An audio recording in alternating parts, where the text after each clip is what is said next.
আসসালামু আলাইকুম। বাংলাদেশ থেকে জাপানে 1,50,000 লোক নিবে। অলরেডি অনেকে যাচ্ছে এবং অনেকে ভাষা শিখতেছে, কিন্তু কিভাবে যাবে, মানে কি কি কোয়ালিফিকেশন থাকলে জাপানের লোক নিবে? একদম প্রথম হচ্ছে ভাষা শিখতে হবে।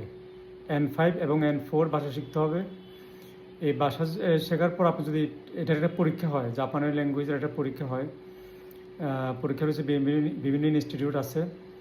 ভাষা যেখানে শেখেন সেখান থেকে শিখে বিভিন্ন ইনস্টিটিউট আছে, সেখানে পরীক্ষা দিলে সে যদি পাশ করেন তাহলে একটা সার্টিফিকেট পাবেন।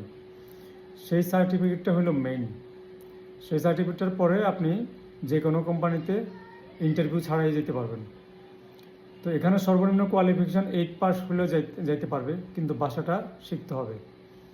ঠিক আছে। আর যারা হচ্ছে ইন্টারভিউ দিয়ে যেতে চান বা ইন্টারভিউ দেওয়ার মতো ক্ষমতা আছে, যারা ধরেন ডিগ্রি পাস বা ইন্টার পাস, তো এদের জন্য সুযোগ সুবিধা আরও ভালো। যেমন এদের যে ইন্টারভিউ হয়, ইন্টারভিউতে যদি টিকে তাহলে কম টাকায় যাওয়া যায়।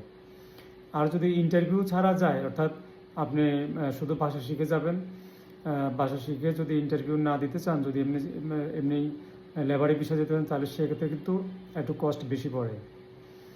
তো জাপানে বর্তমানে যারা আছে খুবই ভালো অবস্থা আছে, এবং জাপানে স্টার্টিংয়ে স্যালারি 2 থেকে 3 লক্ষ টাকা পড়ে, অনেকের তার থেকেও বেশি পড়ে। ঠিক আছে। তো দেরি না করে অবশ্যই জাপানের ভাষাটা যারা আগ্রহী, আমার মনে হয় এই মুহূর্তে অন্য অন্য দেশের থেকেও জাপানের কান্ট্রিটা অনেক বেটার হবে, মানে 1000% বেটার হবে। তো দেরি না করে আপনারা ট্রেনিং সেন্টারে ভর্তি হয়ে যান, ভাষা শিখেন N4 N5। যদি বিশেষ কোনো সহযোগিতা লাগে আমাকে কমেন্টে জানাবেন, ইনবক্সে জানাবেন। তো আশা করি বুঝতে পেরেছেন। ধন্যবাদ।